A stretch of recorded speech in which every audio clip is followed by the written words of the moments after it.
Rait Rivolane, esimene mäng Viimsi publiku eest tehtud, Viimsi satsi eest. Räägi, pärast sellist suurt muudatust, et koju tagasi tulla, kuidas tunne on siin ja samas Debüntali juures mängida? Tunne on väga hea, et atmosfäär täna oli, ma arvan, et täitsa okei isegi, et ikkagi täitsa esimene mäng sellisel tasemel, et ma arvan küll ka publik veel rohkem nagu neid siia saali tuleb, et muidugi tänud neile kõigil, kes täna olid kohal, aga loodame, et tuleb neid veel rohkem. Selge, suur aitäh sulle! Tänu! Kristjan Emart, korvpalliklubi Viimsi abitreener.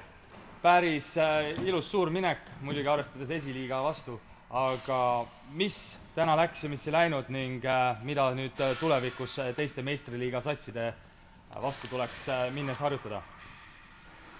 No kindlasti oli nagu jõudude vahekord oli võistkondade vahel, et ei saa öelda, et täna kõik asjad nagu õigesti läksid, mida me tahtsime, aga kvaliteet oli meil rohkem ja tänu sellele nagu tablool vähemalt seis ilus, et meil olid need nagu selle hooaja esimesed mängud, et kindlasti oli hea, et saime mängida, aga erinevatel põhjustel ei ole meil nagu võistkond, terviklik võistkond nagu nii pikalt koos olnud, et vigu tuleb sisse kõvasti.